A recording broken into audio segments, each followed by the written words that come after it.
Howdy y'all and welcome back. So, okay, I've had this channel going for a little over 2 years now. I thought it's probably about time to break down and make the major investment of a super cheap analog trigger pull gauge. So,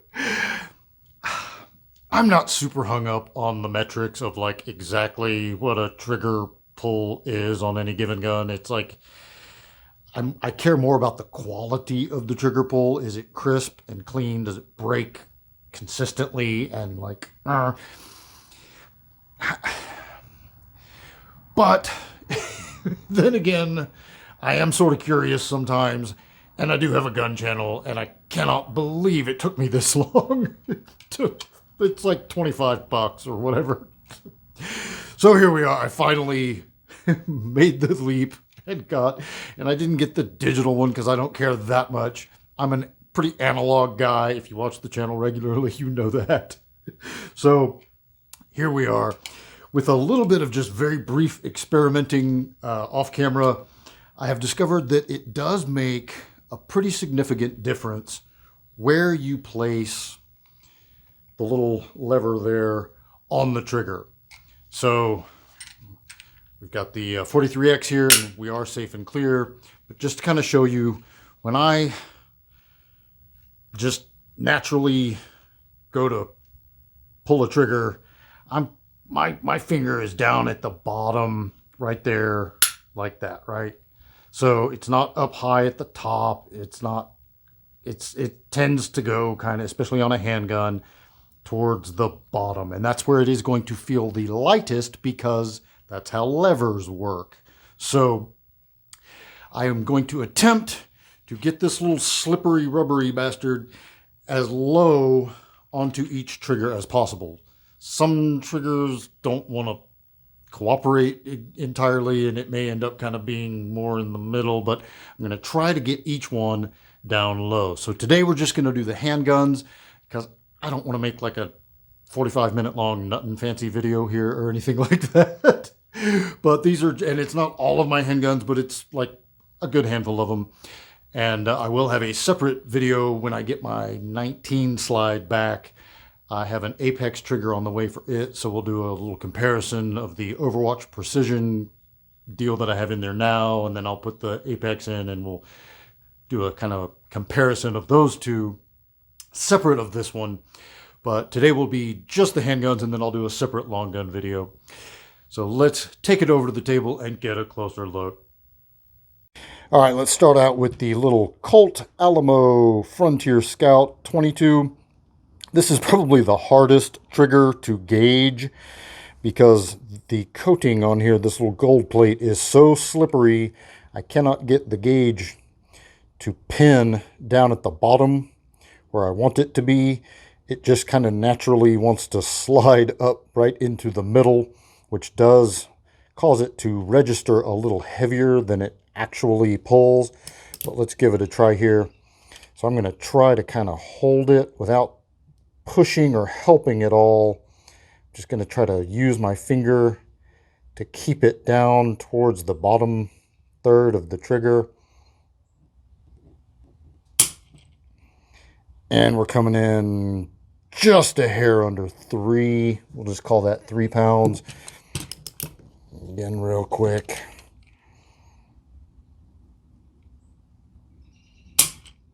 And again, right at 3, just barely under 3. We'll just call it 3. And one more time.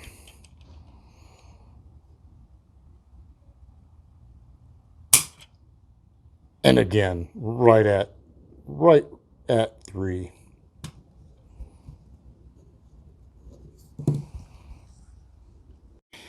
All right, so we've got our snap caps installed in the Smith & Wesson Model 65-2. So let's check it out. So I'm going to try to keep that gauge to pin down at the lower 1/3 of the trigger each time. And woof, right at 2 pounds. Zero it out.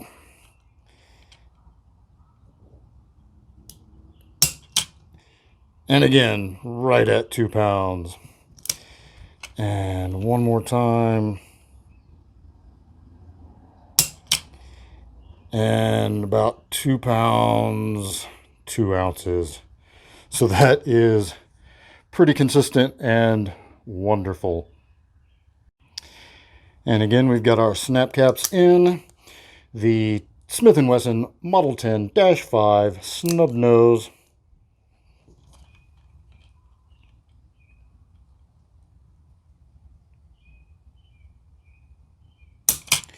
Ooh, a little heavier, 3.5.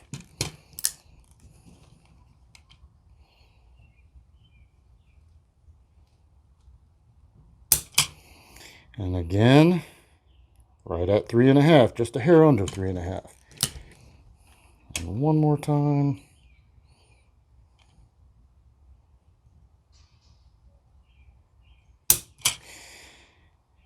And again, just a hair under 3.5, like 3 pounds, 6 ounces. We're just going to call that. Next up, we've got the Ruger Vaquero old model. And I don't have snap caps in it, but it is cleared safe. Got the gauge zeroed out.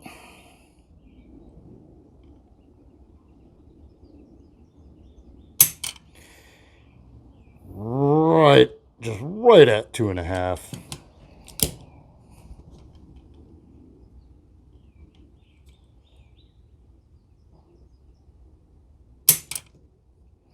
And again, just a hair under 2.5.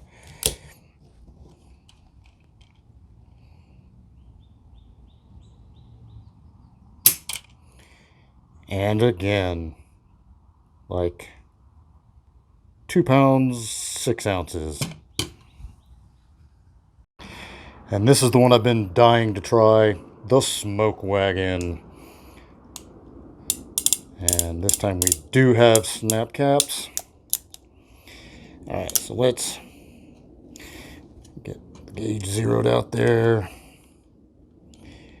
Try to get it to pin down at the lower part of the trigger there. Ooh, yeah, 2 pounds. That's kind of what I was expecting. It's really, really light and crisp. And again, even just a hair under 2 pounds.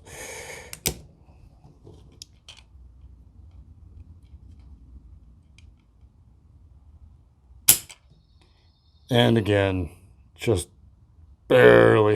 That is a really, really light trigger. All right, Smith & Wesson Old Dog M&P 1.0. We are safe and clear. And this has got the Apex Flatty, another one that I'm awfully curious about.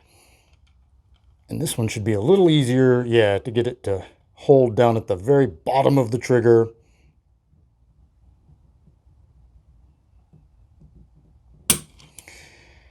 Coming in right at 4 pounds.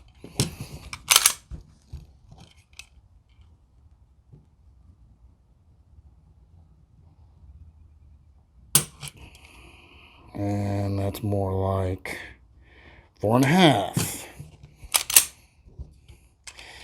And if you noticed, I wasn't quite as low on that pull. So let's try to get it down real low again. And again, closer to 4, like 4 2 ounces. You know what? I'm going to give this one more because I'm curious if that location really does make that big of a difference. Yeah, it kind of does. So kind of in the middle there, kind of 4 1/4, 4 pounds, 4 ounces. All right, and last up, we've got the Glock 43X, also with an Apex trigger, and we are clear. This one should be the heaviest of the bunch, and that is by design. It's the one I carry. Oop, if I can get it to stick in there. And we're coming in right at 4.5.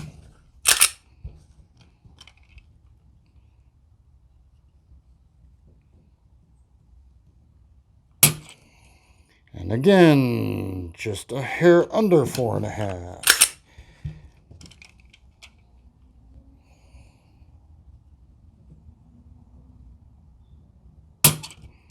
And one more again, right, just a hair under 4.5, like just a little over, what was that, like 4 pounds, 6 ounces, like 4 pounds, 7 ounces, something like that. All right, so that's it. I don't have a ton of guns, but the ones I brought out, those are like my guns I'm proud of. And as you can see, there's a little bit of a theme going on there. That I am a little bit of a trigger snob, especially for a guy that's not like, you know, I'm not into 1911s and like that kind of whole scene. But I do appreciate a super crisp, clean trigger. And it is kind of fun to actually now have a better sense of what their actual trigger pull weights are. I think I probably tended to value them, maybe. I don't know. I probably had them about right. I'd be curious to go back and watch all my old videos and see where I'm like guessing what they are. I might have been fairly in the ballpark. I don't know. But it's neat to finally have a way of measuring them for real. And if you're like me and you have a handful of guns, it's probably like $30 worth spending. So anyway, I'll have the long gun video here in the not too distant future. Thanks for checking it out, y'all. Thank you all so much for all of your support, all my Patreons, everyone who has kicked down in the recent fundraiser. Thank you all so much. Until next time, be easy, y'all.